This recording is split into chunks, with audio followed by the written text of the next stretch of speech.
Hadirin sekalian, Allah sesenang amat, maka yang penting adalah saat ini untuk kita, Allah sesenang amat, menjadikan waktu-waktu yang berharga ini kita hadirkan hati kita untuk mengingati Allah Subhanahu Wa Taala. Karena ini akhir zaman, zaman yang banyaknya orang lupa kepada Allah Subhanahu Wa Taala. Allah sesenang amat, dan lupa kepada Allah banyak itulah asbab musibah yang banyak. Seperti Allah firman dalam Quran, "Waman a'rada an dzikri fa inna lahu ma'isyatan dhanka." Barang siapa yang Allah sesenang amat lupa Allah sesenang amat, ataupun man a'rada an dzikri, barang siapa yang berpaling daripada ingatku, kata Allah, fa inna lahu ma'isyatan dhanka, maka sesungguhnya baginya kehidupan yang sempit. Kehidupannya akan menjadi sengsara, sempit. Kenapa? Berpaling daripada ingat Allah. Dan ada ulama mengatakan zikri di sini adalah berpaling daripada perintahku. Tetapi hakikat orang boleh menunaikan perintah Allah disebabkan ingat Allah. Maka pentingnya kita menggunakan waktu-waktu kita di masjid dan waktu-waktu yang kita baki-baki umur yang kita ada ini untuk perbanyakkan zikir pada Allah SWT. Akhir zaman ini kita sangat penting yang kita berzikir pada Allah SWT. Bukan setakat zikir menyebut di lidah subhanallah subhanallah, bahkan zikir juga iaitu ingat Allah, agungkan Allah, besarkan Allah di hati kita. Allah sesenang lebih baik lagi mencapai sampai tahap dapat musyahadahkan Allah SWT. Jadi Allah sesenang amat, maka ingat Allah itu di hati perlu diusahakan. Allah sesenang amat, usahanya adalah dengan kita memperbanyakkan menyebut, barulah akan masuk dan hadir di hati. Sebab Allah sesenang amat, manusia itu untuk dia ingat Allah di hatinya susah, tapi mudah untuk disebut di lidah. Maka dimulakan dulu di lidah untuk supaya Allah bersihkan hati dan masuk zikir itu di hati. Dan hakikat zikir itu di hati. Maka Allah sesenang amat, perbanyakkanlah berzikir pada Allah SWT. Allah firman dalam Quran, "Ya ayyuhalladzina amanu dzkurullaha dzikran katsira." Wahai sekalian mereka yang beriman, berzikirlah kepada Allah, sebutlah Allah sebanyak-banyak sebut. Allah SWT bersebut banyak-banyak, zikir banyak-banyak.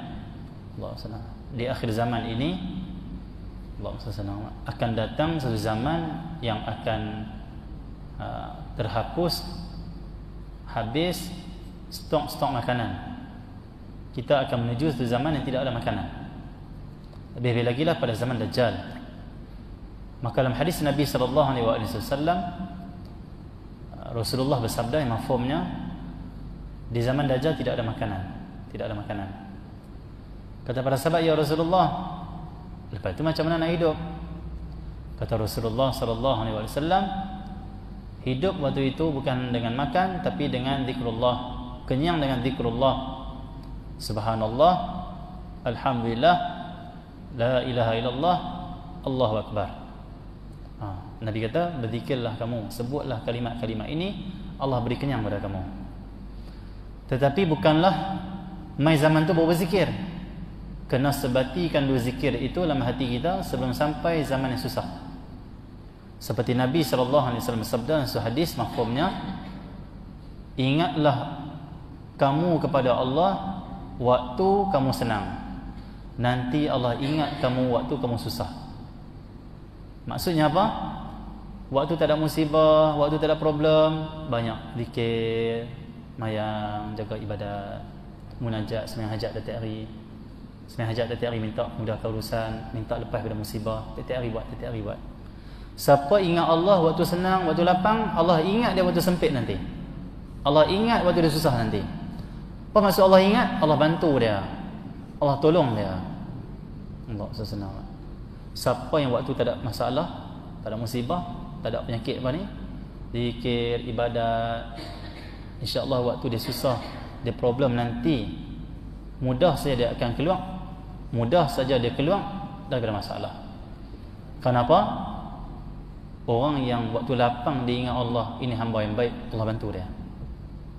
Hamba yang kurang baik sikit, Waktu lapang, waktu senang, lupa Allah SWT. Waktu sihat tak berdoa pun untuk sihat. Waktu sakit baru nak ingat, ya Allah sihatkan aku. Sedangkan sihat yang Allah bagi pada kita, Allah boleh cabut bila-bila masa sahaja. Maka pentingnya untuk kita berdoa pada Allah tiap-tiap hari sebenarnya. Doa yang terbaik yang Rasulullah ajar. Rasulullah pernah bersabda dalam satu hadis, Nabi firman, Nabi bersabda yang mafhumnya, mintalah kalian kepada Allah. Allah is'alu. Allah mintalah kamu kepada Allah SWT. Minta doa maksudnya. Kata sahabat, ya Rasulullah, kami nak minta apa ya Rasulullah? Rasulullah kata apa? Mintalah kamu kepada Allah as-salamata wal afiyah. As-salamah wal afiyah. Ini penting. Allahumma inna nas'aluka as-salamata wal afiyah. Ya Allah, kami mohon kepada Engkau as-salamah. As-salamah itu apa? Kesejahteraan. Penting kesejahteraan.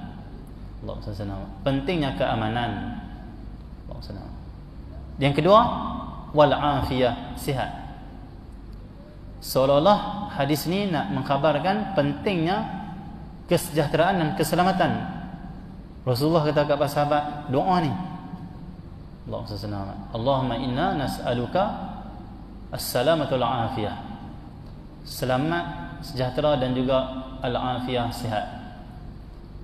Afiyah di sini bukanlah hanya sihat badan.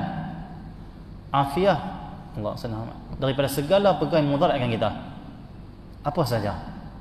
Kita keluar daripada rumah, kita nak selamat di jalan, al-afiyah itu. Kena accident, tak ada afiyah. As-salamah wal afiyah. Pentingnya kedua-dua ini, kesejahteraan dan juga kesihatan. Apa guna sejahtera hidup kita, aman dunia kita, aman negeri kita, tapi dalam masa sama kita tidak sihat? Kurang manfaatnya. Tak nikmat juga hidup. Malaysia aman, kampung kita banyak nikmat, rumah kita elok, kereta kita elok, duit kita banyak, sejahtera. Tak ada masalah apa-apa dari segi kesejahteraan. Selamat, aman. Dalam masa sama sakit, doktor kata sakit. Sebab tu penting sejahtera dan sihat benar juga. Tetapi kalau sihat saja tak aman, tak guna juga. Sihat-sihat tapi tak aman pula, tak sejahtera pula keadaan, maka tidak ada gunanya juga. Kepentingnya kita untuk berdoa kepada Allah. Ingat Allah waktu sihat tu, ingat Allah tu. Allah senang. Seperti Nabi bersabda, ingat 5 perkara sebelum 5 perkara. Beramallah soleh. Sihat sebelum sakit, muda sebelum tua, kaya sebelum miskin, lapang sebelum sempit, dan hidup sebelum mati. Itu hadis. Dan Raihan ambil buat lagu. Ingat 5 perkara sebelum 5 perkara. Itu hadis Nabi SAW. Maka siapa yang waktu sihat, waktu lapang, waktu aman ini sedang berzikir kepada Allah, kembali kepada Allah, munajat kepada Allah, dia hamba Allah yang soleh. Dia hamba Allah yang Allah pasti akan bantu dia bila dia datang kesusahan dalam hidup dia. Lah ni kita macam tak ada apa lah ni, rasa macam okey pun. Covid pun lah ni dah macam okey. Walaupun ada orang duk kena agak sikit-sikit. Tak macam dulu dah. PKP pun dah tak ada. Kita masuk nak macam endemik dah. Nampak macam sejahtera semua, tapi kita kena ingat ke depan wallahualam apa pula. Maka inilah time untuk kita teruskan maksudnya berzikir ataupun ingat pada Allah SWT. Jadi para hadirin sekalian, Allah SWT, waktu-waktu yang ada ini, kesempatan yang ada ini, pentingnya kita menjaga diri kita di akhir zaman. Zaman yang penuh dengan fitnah, zaman yang penuh dengan kemungkaran, zaman yang penuh dengan cobaan dan dugaan. Maka pentingnya bagi kita pada hari ini untuk menjaga keluarga kita, orang yang terdekat dengan kita. Seperti Rasulullah SAW sabda, "Idza ra'aita syuhan muta'an wa hawa mutaba'an wa dunya mu'tharatan wa i'jaba kulli dhi ra'yin bi ra'yihi fa'alaika bi khuwaisah nafsika." Apabila kamu melihat syuhan muta'an. Syuhan ni apa? Syuhan ni bakhil terlampau. Bakhil sangatlah. Bakhilun. Syuhun. Dua-dua makna bakhil. Kalau bakhil, tak mau keluarkan infak sedekah, orang minta tak mau tolong, bakhil. Haji bakhil dia panggil. Kalau syuhun, bakhil juga. Bakhil melebih ni yang ni. Macam mana? Contoh orang minta kat dia duit. Dia kata, pakcik saya tak makan lagi, tolong sedekah RM5. Dia kata, aku tak ada duit. Padahal duit banyak. RM5 tak habis pun kalau dia bagi duit dia. RM5 tu kalau dia bagi dapat pahala. Orang ni susah sungguh yang main ni. Tiba-tiba kawan dia yang nak tolong, kawan dia yang bawa keluar RM5. Dia kata apa? Simpan duit hang. Duit hang simpan. Rugi yang bagi kat orang ni. Baik yang simpan makan sendiri. Ini syuhun. Adik nak tolong abang, kakak kata apa? Tak usah tolonglah, biar dia usaha sendirilah. Simpan duit hang tu. Padahal kita kena seru, ajak orang sedekah. Ada orang dia kata apa? Tak usah sedekah lah, simpanlah duit. Dia tak mahu sedekah, orang nak sedekah dia tak bagi. Syuhun, yang ni berlaku di akhir zaman. Akhir zaman akan wujud perkara ni. Boleh juga dimaknakan orang hanya keluarkan duit untuk berhibur, permainan, konsert, syok-syok lah bahasa Kedah kita. Tapi untuk agama Allah, untuk keselamatan yang nanti di akhirat, untuk zakat, oh dia tak keluar tu. Untuk mewah-mewah rumah, untuk makan sedap, dia keluar. Dia macam infak macam bagi keluar. Oh, untuk perkara yang mendapat keridaan Allah, ke agama Allah, tak disimpan. Syuhun muta'un, bakhil yang ditaati. Wa hawa mutaba'un, nafsu yang diikuti. Hawa. Kalau kita mengikuti tasawuf, ada 3 perkara, 3 unsur dalam badan kita ni. Yang pertama, nafsu. Nafsu tu apa? Diri kita. Ini nafsu dah. Nafsu. Yang kedua, syahwat. Yang ketiga, hawa. Okey. Nafsu tu apa? Fizikal, maksudnya diri kita, nafsu. Kehendak nafsu, kehendak diri sendiri, tak mau ikut taat kepada Allah, nak ikut diri sendiri. Nafsu dia panggil. Nafsu ni keluar daripadanya syahwat. Syahwat tu pula apa? Keinginan. Teringin tu, teringin ni, syahwat. Hawa tu apa? Hawa tu dia nak material, kebendaan. Mundir dan dia bising. Okey, nafsu ni, bila nafsu ada, bila nafsu ni keluar syahwat. Orang kata nafsu syahwat. Apa maksud nafsu syahwat? Nafsu keluarkan syahwat. Bila nafsu tu main syahwat. Syahwat apa? Syahwat ni apa? Keinginan. Allah SWT. Tengok orang kaya, rumah sampai 4-5 tingkat. Teringinnya kalau aku kaya macam tu. Syahwat. Allah SWT. Hawa ni apa? Dan keinginan ni, syahwat ni juga syahwat kepada contoh nak makan banyak, tidur banyak, nak makan elok, mahal-mahal. Syahwat tu semua syahwat, keinginan. Tapi hawa ni apa? Dia nak, Allah SWT, dia panggil apa? Kebendaan, benda. Bukan takat dia nak makan, dia nak minum, dia nak tidur banyak apa semua, bahkan dia nak benda. Contohlah, ni termasuk juga pangkat, kebesaran, nama, harta benda. Yang ni panggil hawa. Syahwat ni macam, syahwat ni luas. Ada syahwat yang haram, ada syahwat yang harus. Syahwat yang haram contoh tengok orang perempuan. Syahwat yang harus contoh nak makan sedap, harus. Allah SWT. Jadi Allah SWT, Rasulullah bersabda, idza ra'aita syuhan muta'an wa hawa mutaba'an. Hawa yang diikuti. Jiwa, nafsu, hati ni, nafsu ni, hawa ni, dia nak pangkat contoh. Allah SWT. Orang akhir zaman akan usaha dapat pangkat walaupun dengan cara yang dilarang oleh Allah, yang diharamkan oleh Allah. Walaupun janji tipu, janji dapat jawatan dulu, janji dulu kata dia. Janji dapat jawatan dulu lah. Janji tu tak apa, depa nanti kelentong sikit-sikit, depa bukan tahu sangat. Janji nak dapat jawatan maksudnya cara haram. Ataupun dia nakkan jawatan, sanggup buat fitnah pada orang lain, menipu dan sebagainya. Ataupun dia sihir orang lain untuk dia dapat jawatan tu, ada juga. Maka ini problem akhir zaman. Nafsu ataupun hawa yang diikuti, kata Rasulullah. Diikut sungguh maksudnya hawa dia. Hawa dia nak apa? Nak harta. Dia sanggup bisnes walaupun bisnes dia haram. Taat sungguh nafsu tu. Akhir zaman, na'udzubillah min dzalik. Wa hawa mutaba'an wa dunya mu'tharatan. Apabila kamu tengok nanti di akhir zaman, dunia lebih terkesan di hati manusia daripada akhirat. Dunia lebih terkesan. Stadium berapa ramai orang pergi tengok bola. Kuliah masjid berapa orang main sembahyang jemaah? Berapa orang main baca Quran di masjid? Berapa orang main dipanggil pagi dengan kuliah di masjid? Beza sangat banyak. Manusia lebih terkesan dengan dunia, hiburan, permainan daripada ibadah kepada Allah di akhir zaman. Zaman Rasulullah, tempat maksiat sedikit orang, tempat ibadat ramai orang. Akhir zaman, tempat ibadat sikit orang, tempat hiburan dan permainan ramai orang. Allah SWT. Jadi Rasulullah sebut akan datang zaman tu. Wa hawa mutaba'an wa dunya mu'tharatan. Allah SWT. Wa i'jaba kulli dhi ra'yin bi ra'yihi. Rasa takjub seorang pemikir dengan pemikiran dia. Ini problem juga akhir zaman banyak ini.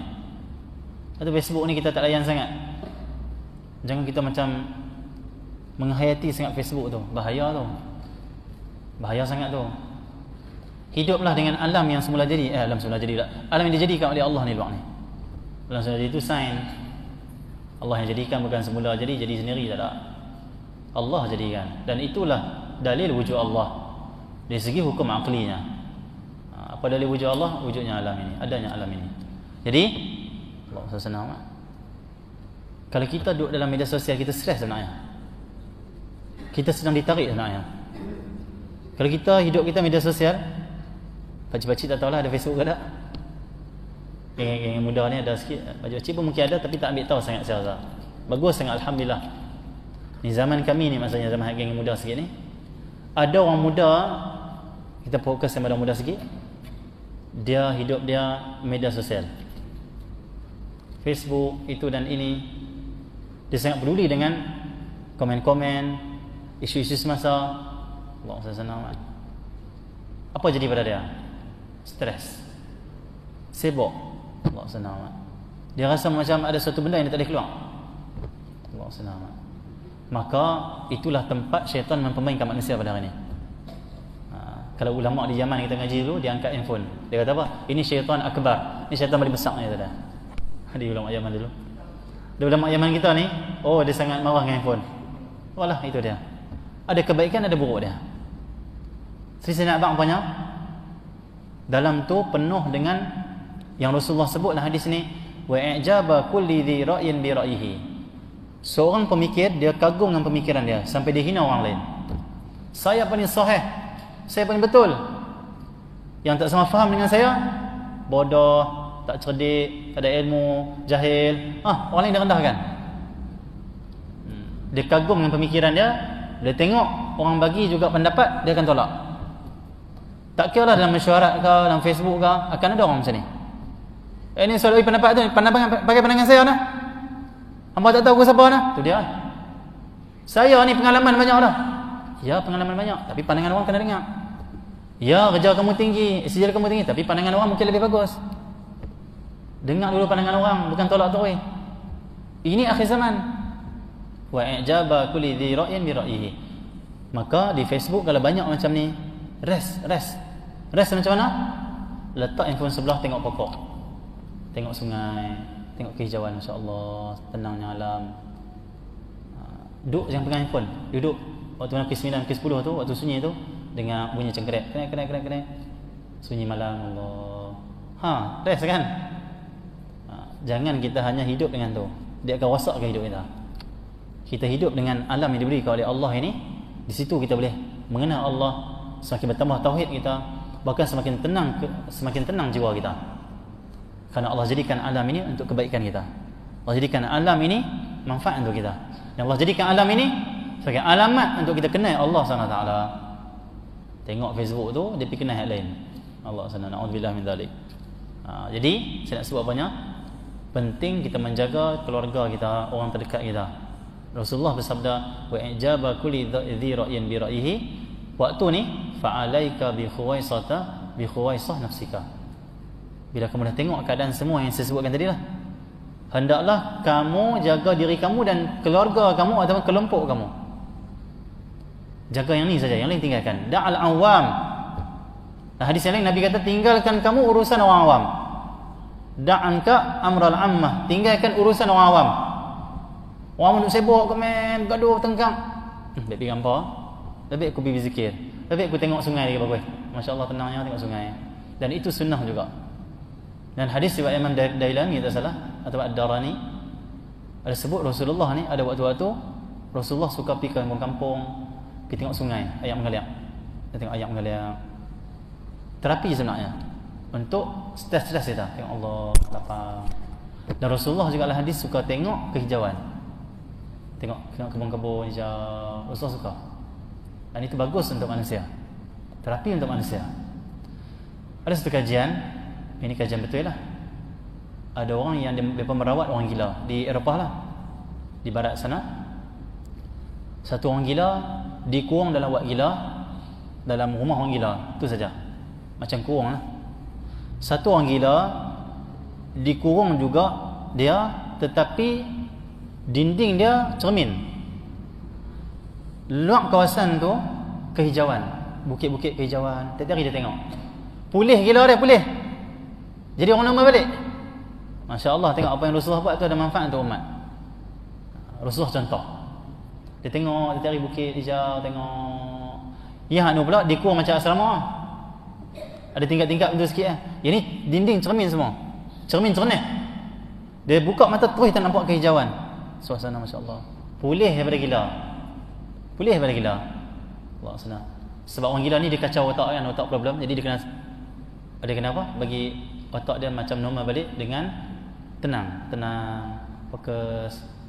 Jangan tekan, relax. Pulih. Itu kajian itu di Eropah itu. Jadi Allah senang amat. Jadi Nabi sebut, hendaklah kamu menjaga diri kamu dan keluarga kamu. Allah senang. Punca kerosakan di akhir zaman adalah orang peduli orang lain, dia tak peduli keluarga dan diri dia. Akhirnya semua masyarakat rosak. Contoh, dia ni baik, orang ni baik, dia baik tak? Dan keluarga dia pun baik. Dan masa sama akhir zaman banyak isu. Dia ni mudah orang peduli keluarga yang dah dia baik kan tu. Dia dah baik pun dia pun peduli. كيفما حبكم كيفما أراكم من أنا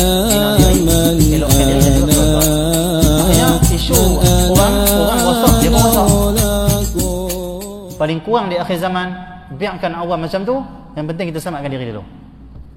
Kita kata begitu tak boleh dakwah ke? Boleh dakwah, tetapi bukanlah kita pening pasal orang sampai kita tak peduli keluarga kita dan juga diri kita. Allah SWT. Silakan nak dakwah 40 hari ke 3 hari ke, tidak menjadi masalah apa-apa. Yang menjadi masalah terlampau pedulikan orang lain sehingga diri terabai dan keluarga terabai. Akhirnya masyarakat tak dapat dipulihkan, diri dan keluarga tak dapat dipulihkan, semuanya rosak. Na'udzubillah min dzalik. Satu Rasulullah yang sebut ni, jaga diri, jaga keluarga. Ataupun khuwaisah ni boleh dimaknakan orang yang faham kamu, orang yang bersama dengan kamu. Itulah hadis tu. Contoh, lah banyak sangat benda tak elok ni, problem benda tak elok ni. Kita habaq ke keluarga, jangan terlibat dengan ni, jangan duk peduli benda ni. Ini. Kita juga pesan kat diri kita. Dan kita pula ada kawan baik, kawan yang bila kita cakap dia dengar. Maka cakap kat kawan, benda ni jangan duk terlibat. Ni bahaya ni fitnah banyak ni. Ni. Selamatkan orang yang boleh faham dan orang boleh ikut kita saja. Ada orang main kita, dia kata apa? Saya peninglah ustaz. Pasal apa orang kampung saya tak mau dengar cakap saya, tak mau saya ajak pergi masjid, tak mau. Macam-macam lah saya buat ni, mereka tak mau kat ni. Tinggalkan hal mereka, jaga saya yang main masjid ni, jaga ini. Mereka macam mana? Doakan dan ada masa ajak juga. Untuk sedih peduli mereka buat tak main sampai kita kurang peduli kawan-kawan terdekat, itu bahaya. Kalau orang lain dia ziarah, pergi ajak pergi masjid, kawan dia sendiri dia tak ziarah, itu bahaya sebenarnya.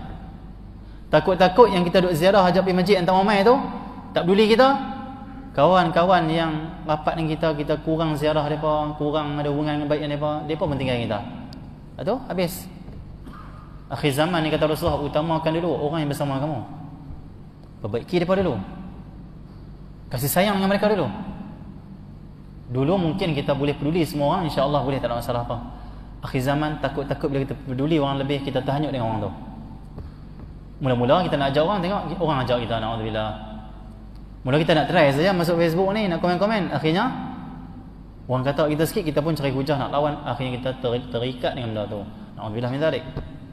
Jadi itu hadis Nabi sallallahu alaihi wasallam. Maka pentingnya zaman-zaman macam ni kita utamakan dulu orang terdekat dengan kita. Orang terlampau ramai sangat tu macam mana? Dakwah juga, doakan juga. Tapi sampai sibuk dengan mereka, sampai tinggalkan orang yang boleh ikut kita ni, itu sebenarnya bahaya. Takut kedua-duanya kita terlepas. Allah senang. Dan di akhir zaman ini Allah senang untuk penting juga untuk kita tahu, Allah senang amat, zaman yang macam ini pentingnya kita elokkan kelompok-kelompok yang ada ni. Jemaah masjid, kita jaga jemaah masjid kita. Hak madrasah, jaga madrasah dengan tok guru dia. Kenapa? InsyaAllah dengan berkat kita menjaga kelompok-kelompok kecil, Allah bagi cahaya hidayah, rahmat. Akhirnya yang kecil ni akan makin besar, makin besar, makin besar, makin besar. Problem lah ni, jemaah dah kecil, bergaduh hasad dengki sama mereka pula. Problem ini. Hak masyarakat luar nak pulihkan payah tau. Kecuali hidayah Allah mudah untuk mereka, selesai. Hak luar ni susah nak buat, mana kita nak baik tu. Hak kelompok kecil pula bergaduh, hasad dengki, problem sama mereka, habis. Dalam rumah ada fitnah akhir zaman, luar rumah ada fitnah akhir zaman. Masuk fitnah dalam semua tempat. Seperti Nabi SAW sabda, akhir zaman fitnah akan masuk dalam rumah-rumah orang Islam macam hujan yang turun di atas bumbung. Masuk. Tak ada satu rumah terlepas ada fitnah akhir zaman, kecuali orang yang menjaga, berdoa pada Allah keselamatan. Maka saya balik kepada tadi, untuk kita selamat di akhir zaman, Allah SWT, asbab utama adalah kuatkan hubungan dengan Allah SWT. Alhamdulillah di sini kita mengaji di masjid, mengaji tauhid, mengaji fiqh, mengaji tasawuf, mengaji tafsir apa semua. Alhamdulillah. Cuma yang pentingnya untuk kita untuk terus kuatkan lagi hubungan kita dengan Allah SWT. Yang pertama, perbanyakkanlah zikir pada Allah SWT. Jangan tinggal zikir pada waktu pagi. Kita bacalah subhanallah bihamdihi, subhanallahil azim, astaghfirullah. Yang ni baca sebelum sembahyang subuh atau lepas sembahyang subuh. Yang itu dalam hadis Nabi sallallahu alaihi wasallam. Yang kedua, jangan tinggal baca la ilaha illa anta subhanaka inni kuntu minaz zalimin tiap-tiap hari 100 kali. Selepas sembahyang duha itu lebih baik. Disebut oleh Imam Abdullah Al-Haddad dalam kitab dia. Kalau dalam hadis ni banyaklah fadilat dia. Di antaranya Rasulullah bersabda, khairud du'a, sebaik-baik doa adalah doa Dhunnun. Dhunnun itu apa? Nabi Yunus alaihi salam. La ilaha illa anta subhanaka inni kuntu minaz zalimin.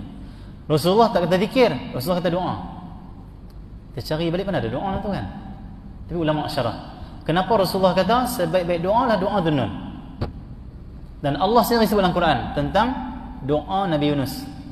Allah senang amat. Allah senang amat. Allah sebut apa? Fanajayna minal gham. Allah senang amat. Wa kadzalika nunjil mu'minin. Allah sebut tentang nunjil mu'minin. Berjayanya orang beriman ni, iaitu Nabi Yunus alaihissalam, atau umumnya orang beriman yang berdoa kepada Allah, mengatakan la ilaha illa anta subhan, Allah lepaskan. Allah senang amat. Okey. Nabi kata doa, tak ada doa lah tu. Makna dia macam ni, la ilaha illa anta, tiada Tuhan melainkan Engkau. Subhanaka inni, maha suci Engkau, inni sesungguhnya aku, kuntu minaz zalimin, telah termasuk, Allah senang amat, minaz zalimin, orang yang menzalimi. Allah senang, zalimin, orang yang menzalimi, orang yang menzalimi diri sendirilah. Tak ada doa apa? Ulama kata inilah doa. Rasulullah sebut doa. Kenapa? Di sini ada kalimat la ilaha illa anta subhanaka. Tahu? La ilaha illa anta apa maksudnya? Tiada Tuhan yang boleh menyelamatkan aku, tiada kuasa yang boleh menyelamatkan aku, tiada, ya Allah senang amat, yang sebaik-baik penyelamat yang boleh menyelamatkan aku, Allah senang, melainkan anta, Engkau saja. Seolah engkau saya boleh selamatkan aku, selamatkanlah aku. Itu hakikat dia. Subhanaka, subhanaka di sini maksudnya apa? Maha suci engkau daripada memiliki sifat-sifat kekurangan, sifat yang lebih naqais. Mustahil engkau memiliki sifat kekurangan. Mustahil. Engkau maha sempurna. Engkau zat yang memiliki sifat, segala sifat-sifat kamalat. Tidak mungkin engkau boleh selamat, tidak mungkin engkau tak mampu selamatkan hamba-Mu lampau ikan. Tak mungkin. Manusia tak boleh selamatkan aku. Mana manusia boleh selamatkan Nabi Yunus, Nabi Yunus dalam ikan. Nabi Yunus ni dia dakwah pada kaum dia. Dakwah kaum dia ingkari dia. Dia rasa macam aku tinggal buang lah depa ni. Aku ajak depa tak dengar sangat. Tinggal jelah depa ni. Akhirnya dia naik kapal. Dia naik kapal tengah laut jadi macam problem. Ada orang kata kita kena buang seorang dalam kapal ni. Kami rasa adalah seorang yang problem yang kena kita lepaskan laut. Barulah kapal ni akan stabil balik. Kata depa, jom kita undi, saya letak nama. Kita cabut tengok siapa yang akan kena buang. Allah SWT. Akhirnya naiklah nama Nabi Yunus. Depa kata Nabi Yunus ni orang soleh, takkan kita nak buang dia lah. Kita buang je lah. Mungkin sebab dia buang, akhirnya dibuang, ikan main telan dia. Allah SWT. Dan ikan tu pula, kalau dalam ikut dalam ayat Quran, dalam tafsir dan sebagainya, ikan tu turun, dia masuk ke dasar bawah sana, dalam lah, sampai tahap kelam. Laut yang kelam, tak ada cahaya, gelap. Dalam Quran Allah kata kami selamatkan dia daripada dua kegelapan. Yang pertama gelap dalam laut, yang kedua gelap lampau ikan. Lampau ikan mana ada lampu? Dua gelap. Ikan makan. Duk lampau ikan besar lah, ikan apa ikan besar tu makan. Siapa nak main selamat Nabi Yunus? Bomba boleh selamat tak? Tak boleh. Bomba tak boleh selam dalam sangat. Siapa boleh selamat? Polis boleh selamatkan dia? Tak boleh. Kerajaan boleh selamatkan dia? Tak tahu, Allah mungkin tak boleh. Tapi cari tu dalam sana. Nak pergi buka pula perut ikan tu apa? Cerita panjang ini. Masalah, problem banyak. Tambah waktu tu mana ada macam kita ni. Allah SWT. Tapi walaupun teknologi tidak ada yang canggih untuk menyelamatkan Nabi Yunus, tapi ketahuilah bahwasanya Allah Maha Agung, Maha Kuasa. Setakat teknologi itu makhluk, tak ada apa lemah ya. Teknologi pun tak ada apa sangat. Atas izin Allah yang berlaku tu. Fungsi tu. Allah yang Maha Agung, Maha Kuasa lah yang selamatkan Nabi Yunus. Dengan apa Allah selamatkan? Bukan Allah hantar dia panggil apa? Allah SWT. Apa-apa yang mai bunuh ikan tu, tak ada. Ikan tu hidup. Sa'ilah ayat Quran Allah kata apa? Kalaulah kami biarkan Nabi Yunus, kalaulah dia tidak menyebut la ilaha illa anta, kekal dia lampau ikan sampai hari kiamat. Ayat Quran tu. Sampai ada ulama tafsir mengatakan ikan yang telan Nabi Yunus masih hidup. Hidup lagi ikan tu. Dalilnya Allah kata sampai kiamat dia dalam perut. Maksudnya ikan tu hidup sampai kiamat. Itu maksudnya. Tafsir daripada ulama lah. Ikan tu ada lagi, wallah alam, ikan tahun 2 tahun tak tahu lah. Wallah alam lah. Ada tak ada wallah alam, tapi ayat Quran macam tu. Jadi dengan kalimat la ilaha illa anta subhanaka ini kuntu minaz zalimin, berpegang arasy Allah, maka waktu itu Allah lepaskanlah Nabi Yunus daripada perut ikan dan juga daripada laut yang dalam. Lepas, selamat Nabi Yunus alaihi salam. Dan Rasulullah bersabda yang mafhumnya, barang siapa yang menghadapi satu musibah ataupun kesulitan, kesusahan, lalu membaca la ilaha illa anta subhanaka inni kuntu minaz zalimin, dia akan lepas daripada musibah ataupun kesusahan itu. Berapa banyak masalah yang ada di akhir zaman. Tak masalah kampung, masalah keluarga. Tak masalah keluarga, masalah cucu-cucu kita. Ada sebahagian orang anak terlibat dengan dadah. Ada sebahagian orang anak terlibat dengan jenayah. Ada sebahagian orang anak tak mau solat. Semua ni kegelapan yang kita sedang duduk. Keluar daripada gelap ni dengan la ilaha illa anta subhanaka inni kuntu minaz zalimin. Rasulullah dah tinggalkan zikir ni. Allah dah ajak kita dalam Quran. Allah dah jamin dah untuk pelepasan bagi orang yang baca. Apa orang baca? Baca-baca apalah jemaah kita insya-Allah baca. Allah SWT. Cuma kita nak ingat saja untuk diri kita dan semua. Baca lagi kalau dah baca dah. Satu kali waktu duha. Nak sebut pasal kelebihan la ilaha illallah ni banyak sungguhlah. Dalam tauhid pun ada, tauhid bermantap kalau kita baca. Akidah bermantap. Subhanaka. Kalau kita nak belajar tentang subhanaka ni, kena belajar dalam tauhid ni, kena belajar berkenaan dengan mukhalafatu ta'ala lil hawadith. Itu kita faham subhanaka, subhanallah, maha suci Allah. Okey ya. Jadi subhanaka inni kuntu minaz zalimin. Allah senang.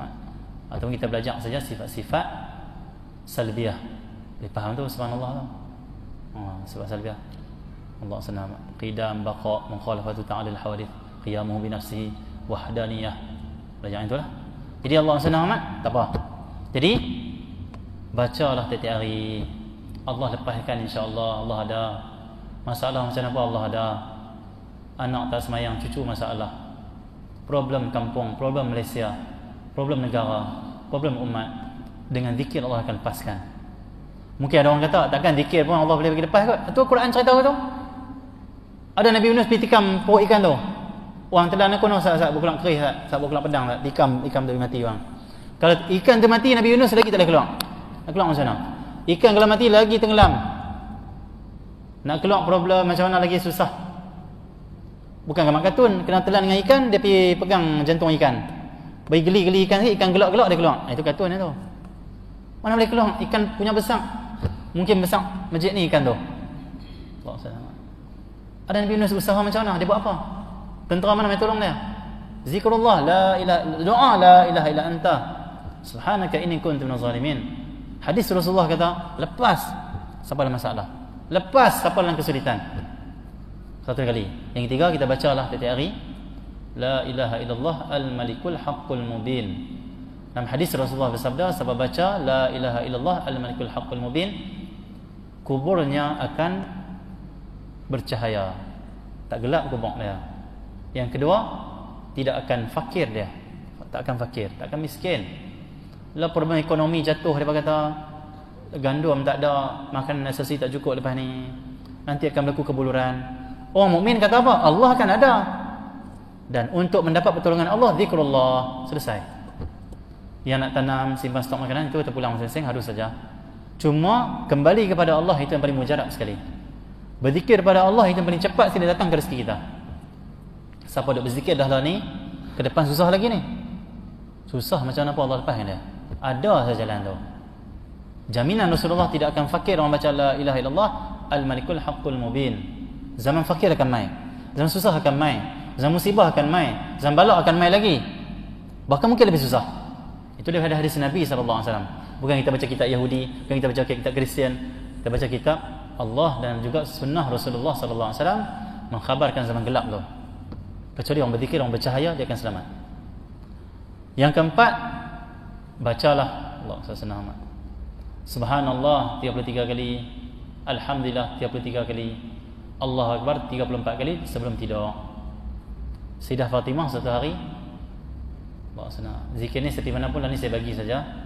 Penting sangatlah lah ni untuk kita buat hak ni zikir-zikir macam ni. Sikit-sikit lah, satu-satu sikit lah. Okay, Allah senang amat. Satu hari Sayyidah Fatimah rasa berat, bawa je rumah. Dia masuk insya-Allah noh, sikit kita tutup sikit lah. Tanggung ayak ni, pergi telaga kuat ayak, apa ambil ayak, tanggung buat balik rumah. Lebam Sayyidah Fatimah, anak Rasulullah, isteri Sayyidina Ali. Satu hari Sayyidina Ali kesian tengok Sayyidah Fatimah. Dia kata, wahai Fatimah, pergilah minta ke ayah, minta ke Rasulullah, seorang hamba boleh tolong kamu. Kesian tengok isteri. Sayyidah Fatimah dan nak pergi rumah Rasulullah. Ni ringkas cerita ni panjang, detailnya panjang. Sikit-sikit kita ambil, masa pun pendek. Pipi tengok ada tetamu, nak pergi minta hamba ada tetamu, segan, Allah malunya ada tetamu, balik rumah. Sayyidina Aisyah nampak, Sayyidah Fatimah nak buat apa ni? Patah balik. Habis balik tetamu, dia beritahu Rasulullah, ya Rasulullah, tadi aku nampak Fatimah main tadi, ada hajat kot. Malam tu terus Rasulullah pergi rumah Sayyidina Fatimah. Masuk dan duduk di antara Fatimah dan juga Ali, Sayyidina Ali. Rasulullah tengah daripada kiri kanan. Kata Rasulullah, ada hajat apa wahai Fatimah? Kata Fatimah, aku malu ya Rasulullah, saya malu lah Rasulullah. Kata Ali, Sayyidina Ali kata, ya Rasulullah, tadi nak pergi minta seorang hamba tadi. Sayyidina Fatimah ni dah berat dah bawa jamaah, kesian kat dia. Kata Rasulullah, wahai Fatimah, engkau nak tak aku ajarkan kepada engkau suatu amal, satu zikir yang lebih baik daripada engkau ada pembantu, ada khadam. Orang ingat ada tukang gaji tu bagus. Rupanya ada lebih bagus ada tukang gaji ke. Sebahagian muslimat lah contoh, minta maaf, Beratnya duit semua kena buat ni, kena jaga anak, kena basuh baju, kena masak pula. Tak larat sungguh lah. Kan bagus kalau ada orang gaji? Tidak. Kan bagus kalau berzikir? Bukan kan bagus ada orang gaji? Rasulullah yang ajak, bukan saya ajak. Kalau bagus pembantu rumah ni untuk anak Rasulullah, mesti bagi. Tapi Rasulullah ajak ada lebih bagus lagi. Bagus pembantu rumah. Siapa ada orang gaji, alhamdulillah ada pembantu. Tapi ada yang lebih baik pada tukang gaji lagi. Ada yang lebih baik daripada pembantu rumah lagi. Hadis Rasulullah sallallahu alaihi wasallam sebut. Kata Sayyidah Fatimah, "Ya Rasulullah, saya nak zikir tu." Kalau orang lain mungkin dia kata apa? Pak cakap elok lagi. Saya minta orang tolong saya bukan minta zikir. Zikir nak buat apa? Orang lain ni akidah orang lain ni. Akidah anak Rasulullah yang suci, yang bersih, yang tauhidnya kepada Allah Subhanahu wa taala dan percaya kepada ayahnya Rasulullah. Kita ya nak zikir tu, zikir apa? Sebelum tidur kata Rasulullah baca subhanallah 33, alhamdulillah 33, Allahu akbar 34. Itu lebih baik daripada pembantu. Sayyidah Fatimah buat dan mudah semua kerja umat-umat kerja dia. Termasuk kita semua yang ada kerja yang berat, buat ini saja. Ada pun tak ada kerja, buat juga sebelum tidur.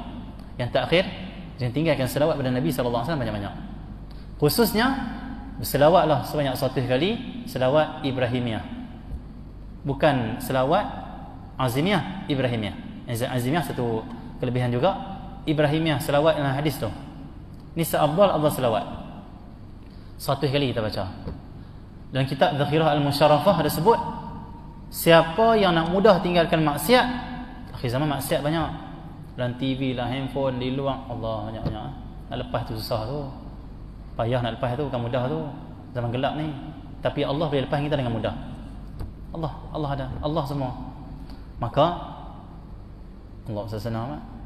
Disebut dalam kitab tu, siapa yang baca sehari 100 kali selawat Ibrahimiyah. Allahumma salli ala Sayyidina Muhammad wa ala ali Sayyidina Muhammad kama sallaita ala Sayyidina Ibrahim wa ala ali Sayyidina Ibrahim wa barik ala Sayyidina Muhammad wa ala ali Sayyidina Muhammad. Sampai habis. Selawat tahiyat akhir tu lah.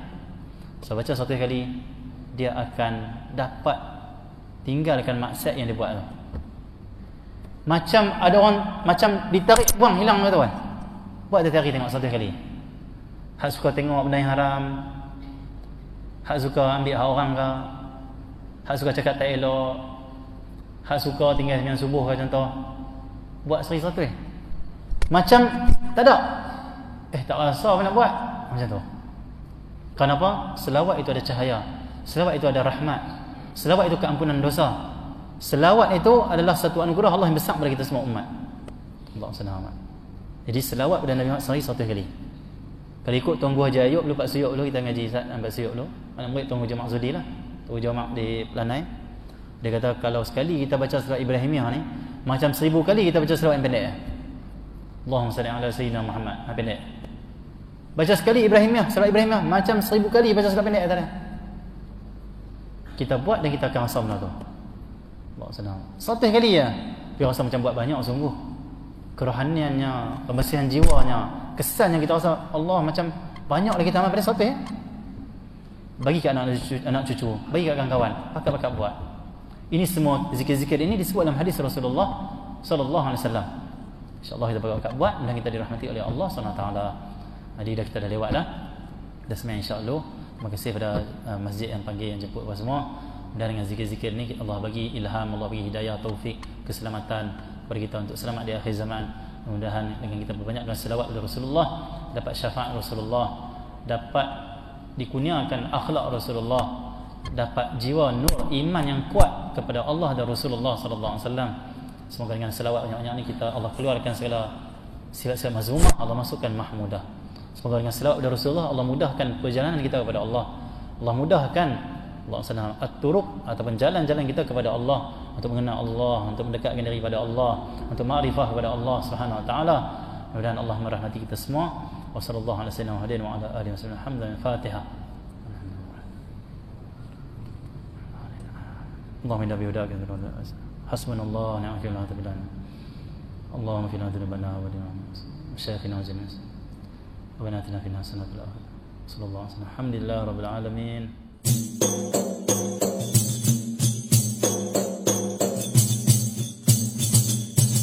من أنا من أنا من أنا لولاكم كيفما حبكم كيفما أهواكم من أنا